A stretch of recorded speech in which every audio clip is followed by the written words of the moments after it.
Hi, everybody. This is Lauren Baker, founder of Search Engine Journal, and welcome to today's SEJShow. With me, I have Eric Enge. Hey, Eric, how's it going? Good, Lauren. How you doing? Good. It's been a while. It has. Yes. And actually, you're one of the all of your video shows that you used to do were definitely inspiration for not just the SEJ show, but a lot of SEO video producers and things like that. So before we get started talking about AI and everything else, on today's show, sponsored by Channable, by the way, thank you, Channable team, for making today's show possible. How about if we get a little bit of background on yourself, everything that you've worked on over the years? Well, not everything. We can shorten it, and what you're focusing on right now at Pilot Holding. Yeah, sure. Yeah, no, I have a little bit of gray hair, so if we were to try to cover everything, we might not have time for the AI content. So, but look, I'm a tech geek kind of guy that turned into marketer and businessman, and I've kind of seen things from both sides of the fence. I grew an agency, Stone Temple Consulting, to a very prominent brand among SEO agencies, and sold it in 2018. And had 3 years that I had to, sort of earn that out, so to speak. We worked with many of the world's largest brands and helped a lot of people see great success in SEO, and did the conference circuit and all that. And lead author in The Art of SEO is another thing that is part of my experience. But the main thing is, I've always thought of SEO as something that you want to find that right combination of technical and marketing and business common sense, and bring them all together and help not only meet an organization's objectives, but even before you get to do that, succeed in selling the organization on doing what they need to do. And Right. That's sort of the other part of the trick, which is a little bit non-trivial in all this space. Sorry if that was a bit of a ramble, but I tried to cover a lot of ground. No, it's perfect. It was perfect. So, speaking of directing or selling or leading organizations into the way they should be going, right now we have this massive paradigm shift, or the preparation for the shift, or we're definitely in the infant stages. Maybe not amongst us SEOs. I think most of us SEOs have Google SGE running on our browsers. We're doing queries on a daily basis. We're getting a little bit maybe scared or anxious every time we do a query now. We're seeing an article appear before the typical organic results. We have to keep on reminding ourselves that we are beta testing this at the moment, and which is a very difficult thing to do sometimes, when every time you do a search, you see everything pushed down, and Google trying to answer what may not even be a question-oriented query with a fairly long piece of content. Where do you see AI now, and where do you see it going? Where do you see it going in terms of affecting search, and any opportunities or myths? We'll get into the myths later, but any opportunities that the large site owner, a marketplace, a publisher should be jumping on right now? So that was a multi-layered question. So let me start with one of the first pieces of that, which is where I see AI as being at this moment. So what we're seeing is that first inklings of how incredibly powerful it can be. When ChatGPT came out, this idea that it could, in some sense, take in all of the world's knowledge via a scrape of the web, as it were, or a crawl of the web, if you prefer. and then give you back usually, or I'll say often, intelligent answers to questions, and give you like in a conversational type mode where you can interact with it and have some give and take and back and forth. That came out with ChatGPT in November, and the idea of it is compelling. It's one of those things, like, you see it and you recognize that it has the potential to be a large-scale paradigm shift, and or a disruptive event, if you prefer. And disruptive events are actually really, really hard, because disruptive events doesn't happen because something's 10 or 20% better. It happens because it's 50 or 80 or 100% better, right? And so this smells like this can be this kind of thing. But to some degree, for those of you that are familiar with the way some these entrances to disruptive events are sometimes described, we're a little bit on the upswing of that slope of unrealistic expectations for part of what we're seeing with AI here.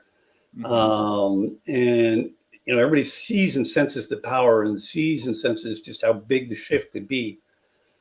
But what we haven't seen yet is, if a search engine, speaking from the search perspective at the moment, spits back an answer to you, and 20 or 30% of the time it's wrong, overtly wrong, or another 20 or 30% of the time on top of that it's omitting important pieces of the story. Are users really going to accept that? So we're kind of at this tricky spot right now, where the excitement is very high, and how to make it work, at least within the search context, to keep it right there for the moment. It needs some work just yet. Yeah, it sure does. I'm trying to think of other disruptive events that have not only shook the world of search marketing, but also changed the world of searchers or users on the Google or overall search side. And I have an example, which is, like, we had 5 straight years that were the year of mobile, right? Before we had the year of mobile, really. And sort of the shift to a large percentage, somewhat more than half of all queries happening on devices like that. Granted, mine's a small phone. Most people have a little bigger, but still, it's not the same as your PC screen, right? Was a big shift. And this is kind of the point I was alluding to with that slope of unrealistic expectations that we're climbing right now. We're at the point where everybody's saying it's like imminent and it's all going to happen right now, but there's still some stuff that has to be worked out before it really happens, in my opinion. We'll see. I could be proven wrong in the next year, by the way, but that's what it smells like to me. Yeah, some other like massive disruptive moments, and this isn't really search, but it is to a degree, I would think too, would be like Gmail, right? When Google first launched Gmail, the concept of search technology scanning email conversations and then utilizing what's in those conversations to serve advertisements at the top of the mail, right, was as scary as it was groundbreaking. And it was one of those things where we were talking about this before the show. People who were not in search were asking about it all the time. Right. And then sometimes I think that we have to get outside of our bubble. So I remember I was watching someone use Gmail, and she was clicking on the ads at the top. And I'm like, oh, that's really interesting, because I never do that. And unless it's a competitor, maybe, like ding, ding, ding. And then I asked her why. And she's like, well, I know that these ads are the most targeted ads that I can get because they're based upon my inbox. Right. And the fact that this company is advertising in my inbox tells me it's a trusted company, and Google's serving the most relevant ad they can. And this was just a normal user, and that really got me. I was like, wow, you go from this questioning of privacy almost instantly into acceptance of it. Right. And then, of course, in the world of SEO and publishing, things like featured snippets, the ability to rank position 0, so to speak, was a big change, but more so like a big change in writer behavior. Everyone started writing for featured snippets at the time, feeding the Yeah. AI exactly how it likes to be fed. Question, bullet point, bullet point, bullet point, bullet point, question, bullet point, bullet point, bullet point, bullet point. If I'm going to feed a computer, if I'm going to feed an AI information, that's how I'm going to feed it. The same way I would teach a child, more or less. Right. But yeah, there's been some quite disruptive events. To your point, this is just getting started, and a lot of what's being shown, both within ChatGPT and Google SGE, is not necessarily always the correct information. What are some examples of incorrect information that you've seen, and how do you think that is going to affect not only the searcher in the end of the day, but also perhaps the researcher or the content creator? Yeah.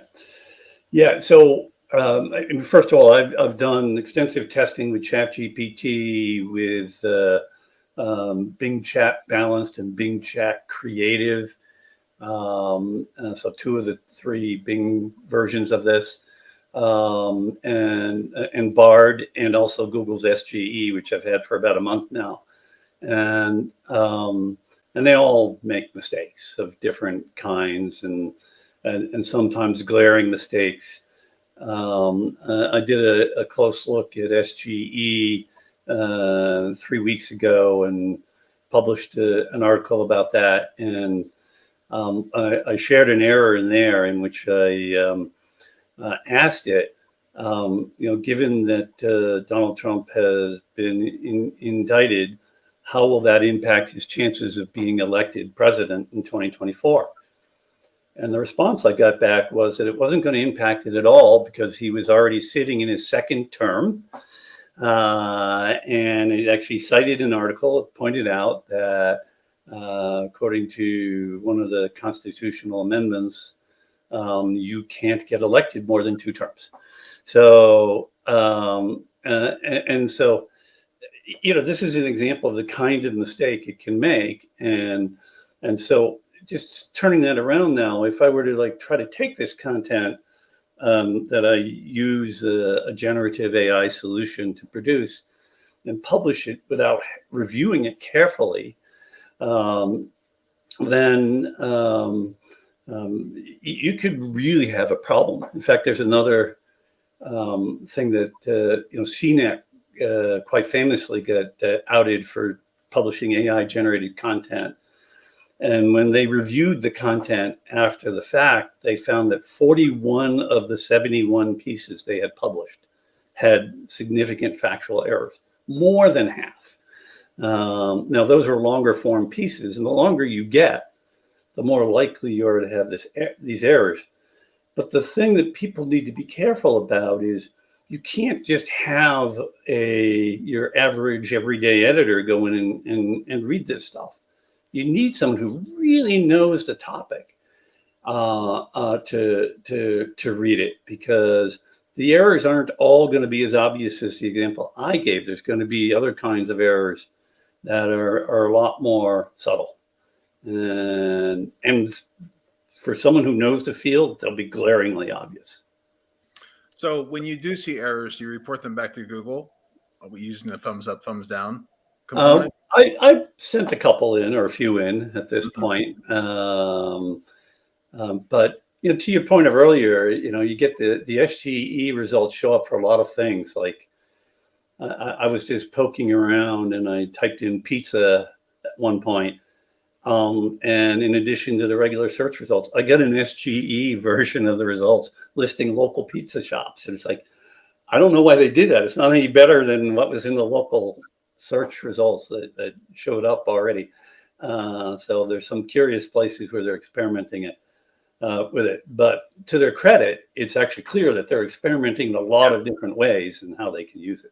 Which really makes sense to me. Like when it was first announced that it's and all of the examples were shopping, travel, flights, even to an extent local. That didn't necessarily scare me as much as it did once I started using it, because I'm like, oh, okay, well these are all queries that Google is internalizing anyway, right? Right. They're bringing it into Google Flights, they're bringing it into this, they're bringing it into that, they're bringing it into Google Shopping and the shopping graph, Yes, they are. even local, right?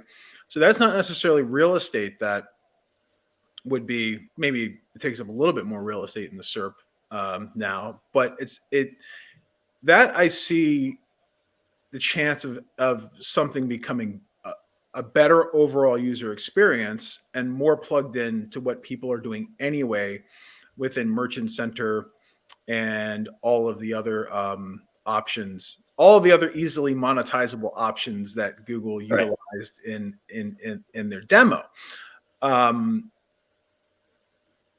If I'm currently running a Merchant Center account, if I'm currently running, say, a Shopify site or an e-commerce site, is there anything I can do to prepare for this and make that feed even better for the AI to understand, especially once it starts suggesting longer and longer tail queries and incredibly specific oriented queries? You asked the question in a way where you actually help provide the answer, which is great, and that is that you really want to cover a lot more detailed kinds of things.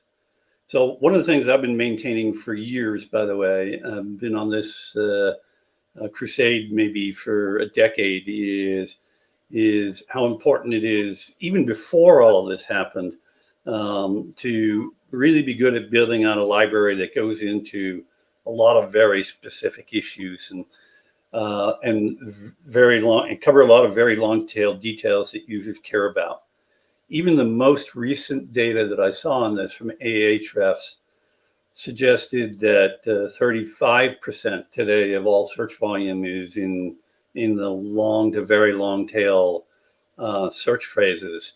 So the things that the people, they don't search on it that often. So very few people, when they're publishing their sites, create content to address those kinds of topics. And it's incredibly important that you do this, because Google, from their point of view, they want to find the site that's going to address the needs of the largest percentage of users. And if you leave 35% on the table, right, then that's a big chunk to be leaving behind. SGE and presumably Bing Chat as well brings this even more to the forefront. To your Google merchant question, in the shopping experience or your local search queries, any of the verticals or any of the other aspects where you're trying to get into SGE, the better job you do at offering a comprehensive response, the better off you are in getting called into those results. And by the way, to be fair to yourself here, you don't necessarily need the entire response to be on a single page. It could be across a series of pages that are really strongly and well interlinked, which is incredibly important part of, I'm using incredibly way too much in the show. I'm going to make an incredibly big effort to not use that word again. But you need to go through a lot of effort to get that interlinking story right too. So Google can see the whole picture, and hence the generative AI solutions can see it. I think you have an incredible and often overlooked point when it comes to interlinking. And there are a lot of the times I see, especially on e-commerce sites, is linking goes one way. It goes from the informational posts that are placed on a blog, right? If the e-commerce solution at hand has a decent blog, sometimes it's run on the blog that's within the main domain and subfolder structure.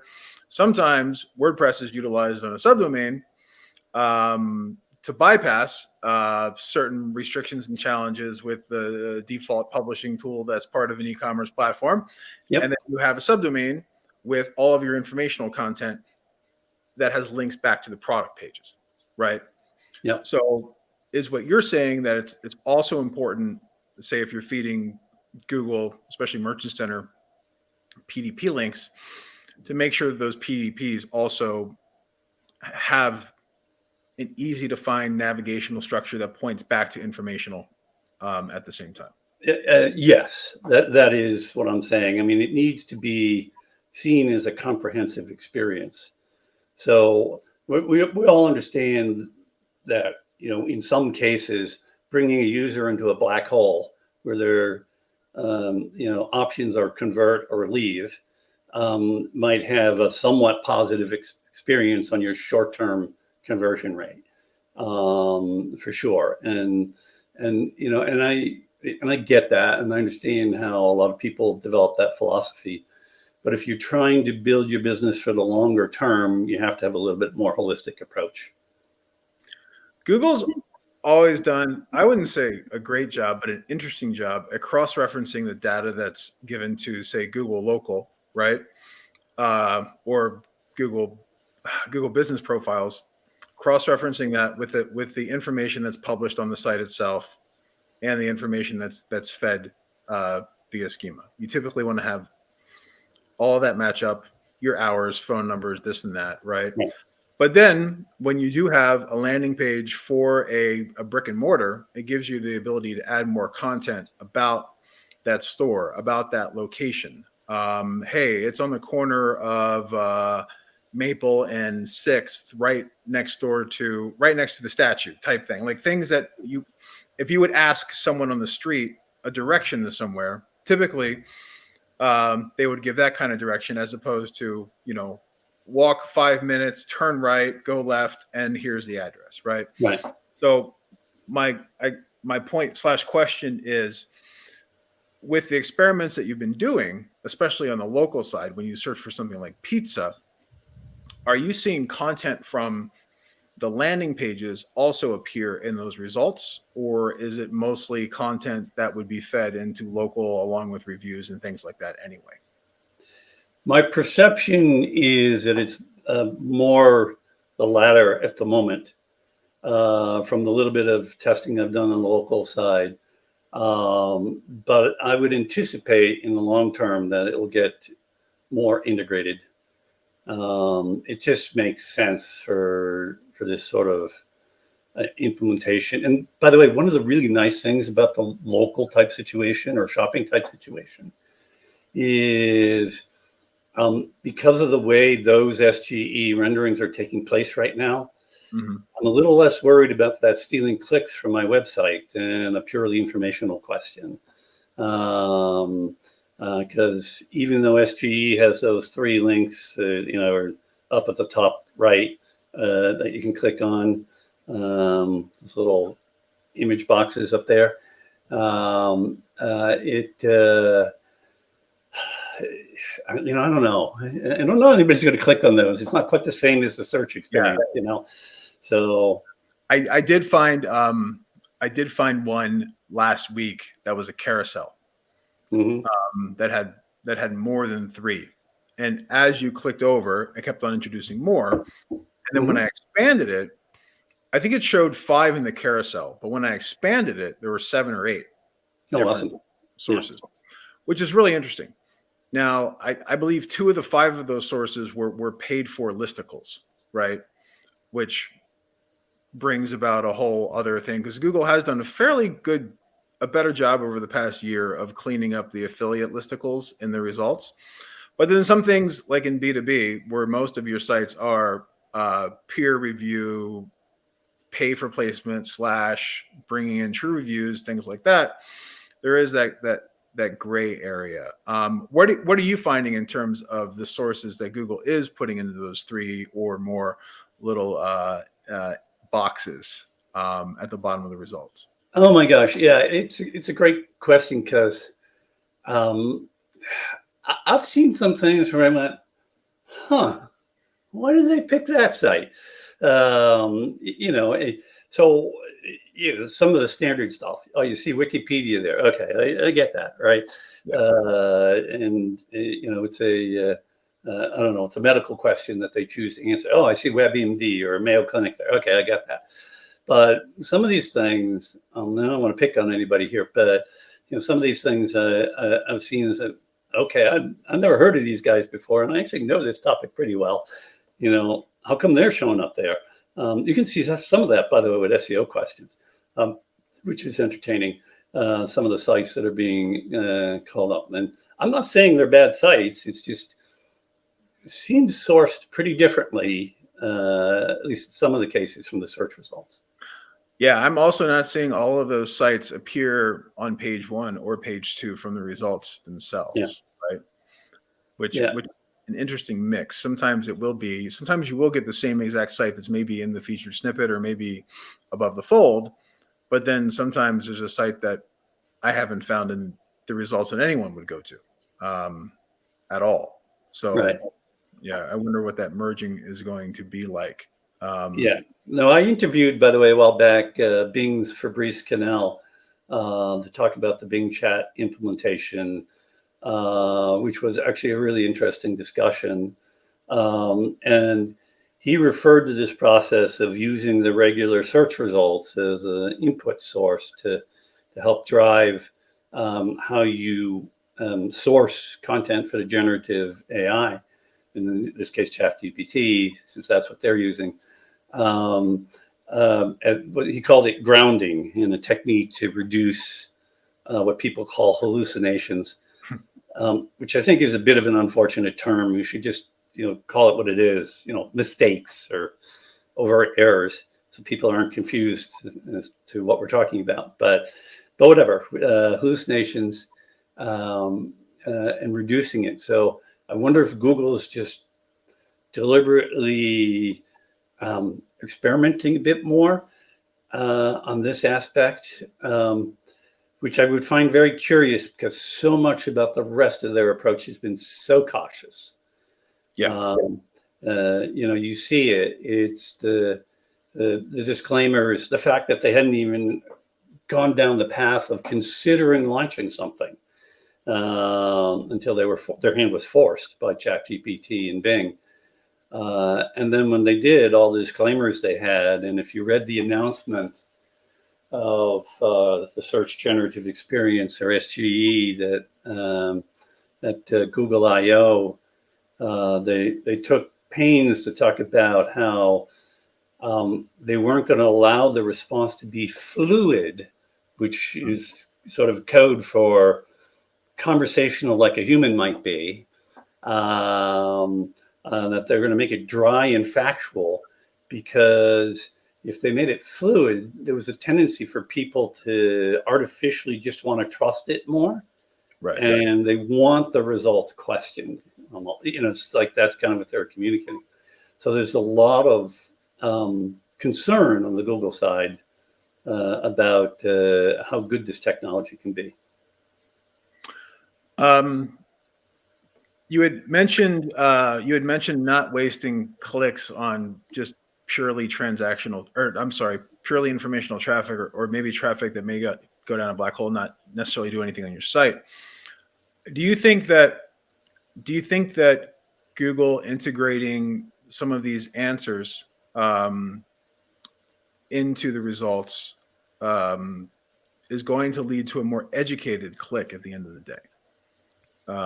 If possible clicks, but a higher conversion rate.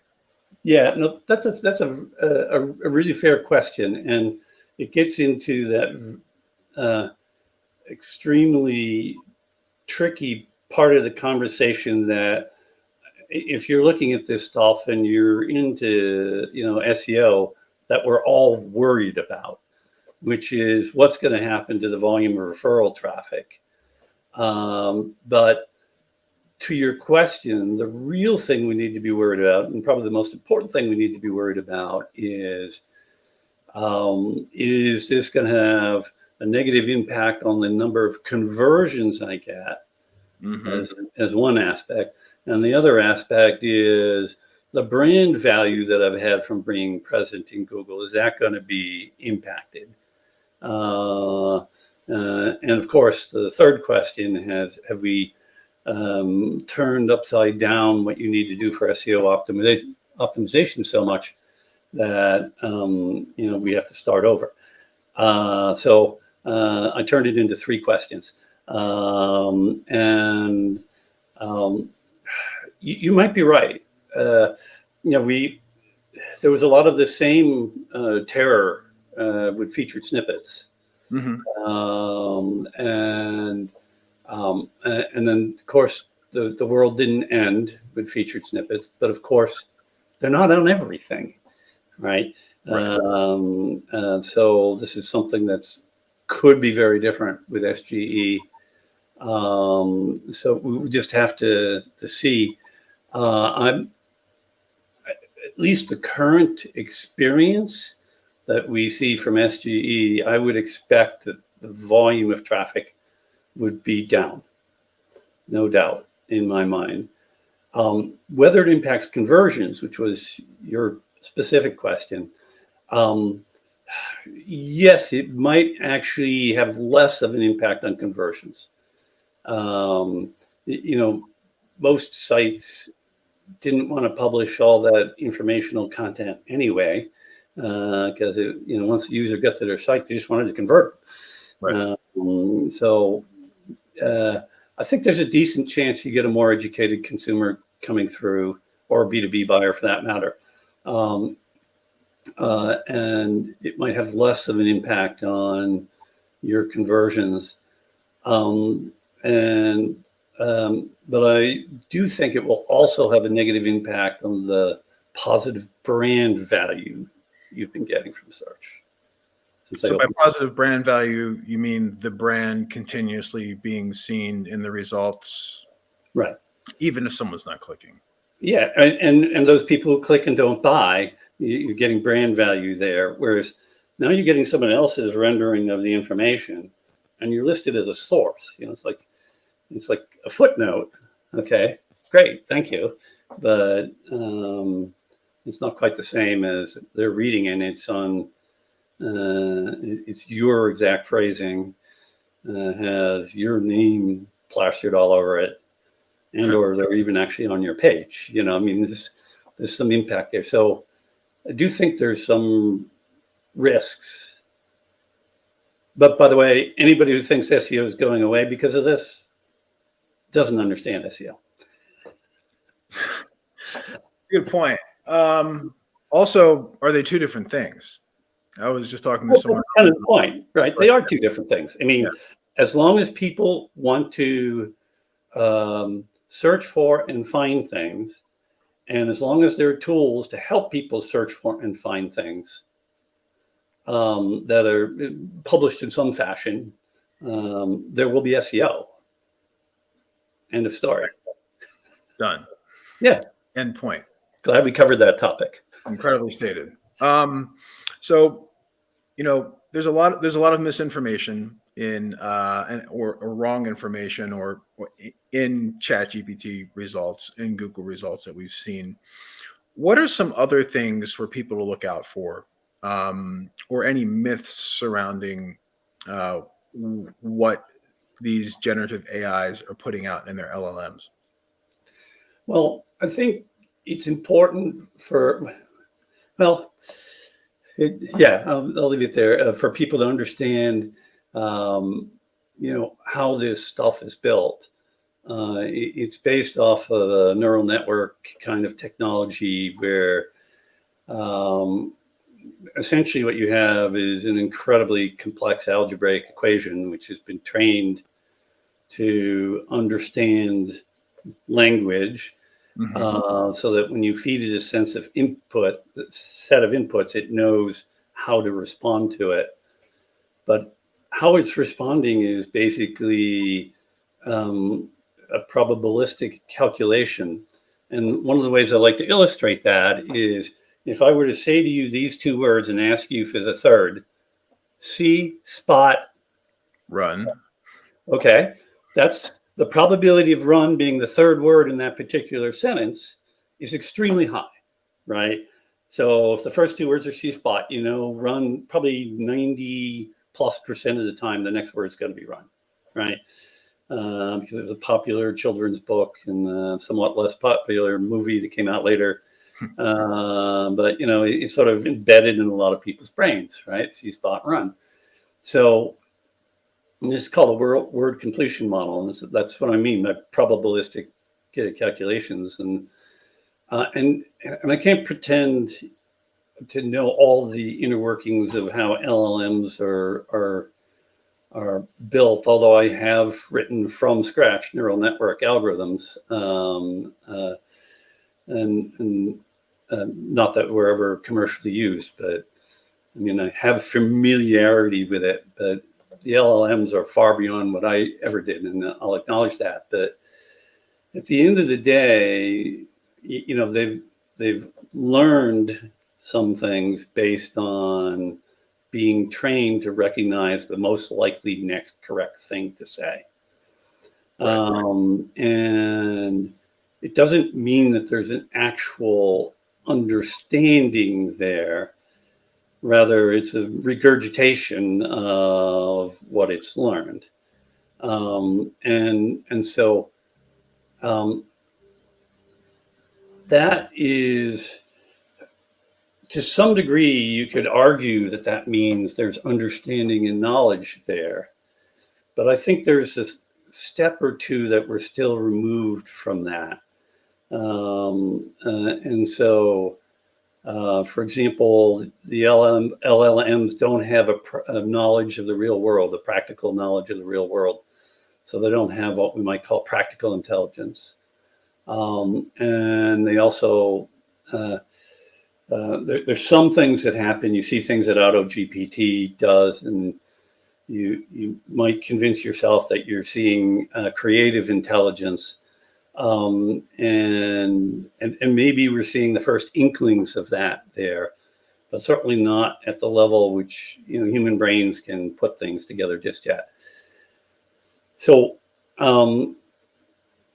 what I'm kind of getting at here is we're not at the point where this is going to supplant humans in all things, and what some people call the singularity, but we're at a point where we've developed a really very interesting tool that can be used constructively and creatively in a lot of different ways.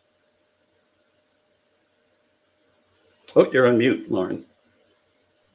Thank you. I have two follow-up questions. Some that have come in from our live viewers today. A lot on LinkedIn. A lot of engagement on LinkedIn right now. So, great. See, there's an example of something evolving, right? LinkedIn has just become the social network over the past few years. Once they got the inbox spam taken care of, for the most part. So, a lot of questions are coming in. It's an assumption that this is going to evolve, and there's going to be less and less and less incorrect answers or incorrect statements or whatever it may be. With your experiments over the past 3 months or so, have you seen the degree of correctness improve? So, well, certainly the difference between ChatGPT 3.5 and ChatGPT 4 was notable. Yes. And just to correct another myth, thank you for reminding me of this one. The ChatGPT 3.5 was built on the existing version of GPT-3. And prior to release of ChatGPT, OpenAI had been working for years on GPT-4. And so ChatGPT 4 came out like 3 months after ChatGPT 3.5. And, a lot of issues were addressed. And people were like, oh my God, this improved so much in 3 months. But what they don't understand is the underlying infrastructure was worked on for years. Okay. Right. So it wasn't just a 3 month, it improved that much. And it's one of the myths here. And when you think about, well, actually, before I go to that point, and what's going to happen with GPT-5, and when that comes out, and it's like, well, just keep in mind what Sam Altman said in Wired magazine, which is that the era of large-scale language models is already over. From his perspective, what you can do with the approach they use to create GPT-3 and GPT-4, they've gotten everything they can out of it, and wholly new methods are needed to take this technology to the next stage. That said, there is an aspect of the way these models work, which is one of the very important innovations that made ChatGPT and generative AI in general possible. And they're what are called attention models. So without getting too much into the gory details of it, historically, neural network algorithms or large language model algorithms would be based on a massive number of nodes. I think GPT-4 supposedly has 1 trillion or something. They've never confirmed anything. It's some ridiculously large number of nodes. And if you wanted to change anything, you had to rerun the whole thing just to try to make one little fix. But what attention models made possible is to focus in one very localized area and not have to rerun the whole thing and fix something and retrain that little area without having to retrain the whole model. So I gave a lot of background there, but the short of it is, instead of requiring 3 years to fix a few problems, you can work in certain areas and address them in a far shorter period of time. However, we need to remember that the real problem here is that this stuff is trained on the open internet. You have all the world's information on the web, and that's great. But we also have all the world's disinformation on the web, and a lot of overt intended misinformation. So, and it's hard for the large language model to tell which is which. So what happens is, when you identify an issue, like the example I shared of Donald Trump, sitting in his second term as president currently, as the response told me, a human has to identify it. And then a human has to decide what the fix is. And then we have to decide what human we want to put in charge of that, because we may or may not agree with that human's opinions. So it becomes a very tricky process to decide what truth is. And so there's a long journey ahead in this part of it. No doubt about it. That also goes into the funnel vision of the tunnel vision, not funnel vision, tunnel vision component of how Google works and how Facebook works. Is typically you're served more of what you read, you're served more of what you agree with what you share. You're served something in social that's going to maybe outrage or that's going to enrage you, and you're going to want to share it. So if this also becomes more of a personalized experience over time, getting information that basically backs up what you already believe, what someone already believes, is kind of a strange scenario. But we did have one question that came in, and the question is, outside of putting together long form optimized content, what is the best way? What is one, say, low hanging fruit for a business to be able to start implementing, strategies that are going to help with generative AI today? So, to me, the easiest way to get started is take a page on your site and feed it into the model. Give it the search query you want it to rank for. that, let's say in particular, pick pages that you're in what many of us in the industry call striking distance. So you're already in the top 10, but maybe the latter half of it, or maybe the top 15. And you want to move up in the rankings and start gathering more traffic. And ask it what changes you need to make to it to improve your chances for ranking on that, or what content gaps you need to fill on it, fill in on it. That is, I think, a layup of an opportunity to just get it to help you optimize existing content for something that's already close to making good money in search, and move it up a few spots. And what's great about this is you can, of course, hand that off to your subject matter expert writer and ask them to do that. Or your writer, whoever you're using. I know a lot of people don't use true subject matter experts, which can be fine with the right review processes. But you hand it off to them, and that's one way to go. But what if you just use the generative AI suggestions and give that to the writer? Right. And it kickstarts them, and it cuts the cost of optimizing that content in half. And it's a wonderful way to accelerate traffic growth. There's so many other different things you can do, by the way, but that's my favorite one.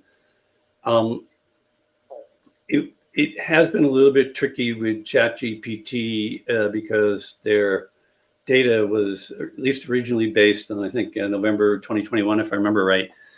But as I understand it, they have a licensing agreement with Bing now to allow them to be current.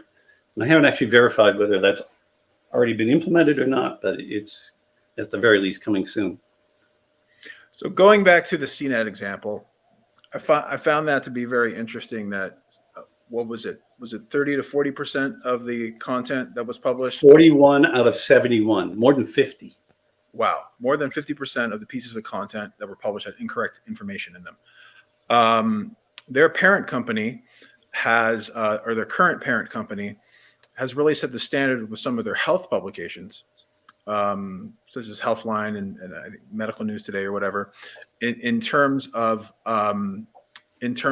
utilizing EAT or EEAT to make sure that, hey, we're communicating to Google at the end of the day that there is a subject matter expert writing this.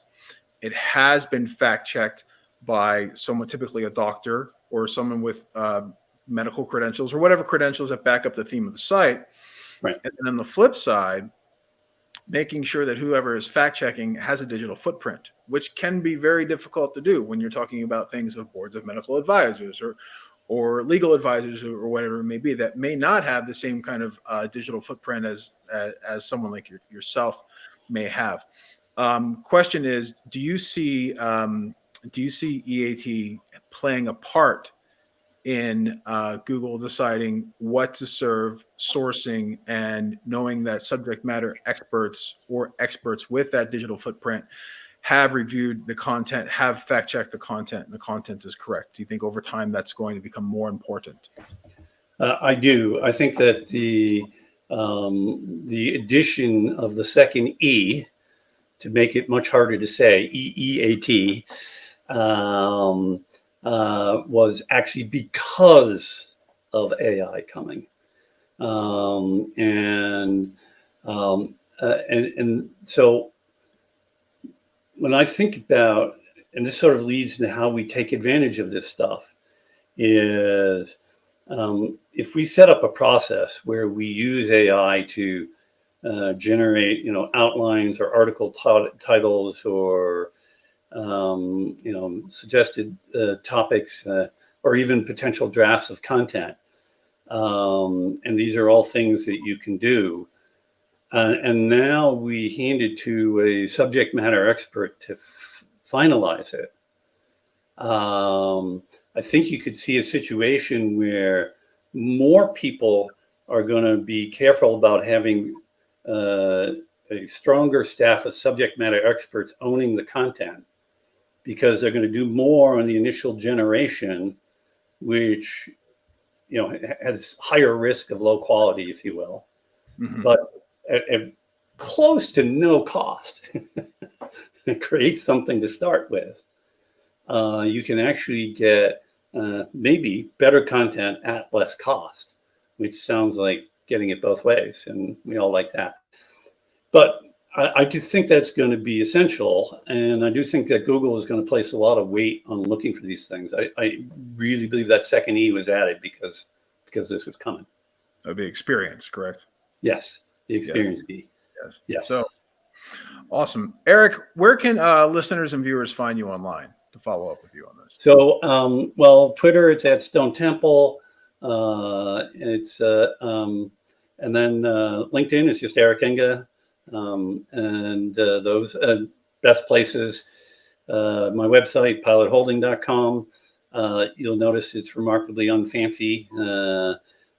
It's basically a 4-page site these days. I'm not running an agency anymore. It's just me doing my thing. So those are the places. Fantastic. Is there any connection between Stone Temple Consulting and Pilot Holding to finally bring together the Stone Temple Pilot component? So here's the thing: is for years everybody assumed that Stone Temple Consulting was named after the Stone Temple Pilots. It wasn't. It was derived or taken as a name because of my passion for temples like Stonehenge, and that's where it came from. But once we sold the company, we're no longer allowed to use that brand name. So Pilot Holding is sort of our natural next step. Right? It's our little joke, if you will. Got it. It's good. Well, Eric Enge, it's been a pleasure catching up and having you today to talk about AI. Likewise, great chat. Whatever we can do. We'll definitely be sharing some of your publications when we do our roundup. Anything that you've written on the subject, we'd love to have you on to write about something on the site as well. So really appreciate you taking the time out of your day today to put all of this together. Thanks for all of our viewers who have come on live for today's show, and all of our listeners who are listening to us right now. So it's been a pleasure. Again, thank you to the team at Channable for sponsoring today's show and making the SEJShow possible for today. And Eric, again, it's been a pleasure. I hope you have a good one. Likewise. Thanks so much. Thanks, everybody. Cheers. Bye-bye. Bye. Thank you for joining us this week on the Search Engine Journal Show. If you liked this episode, subscribe to our channel for so much more and click the notification bell so you don't miss a thing.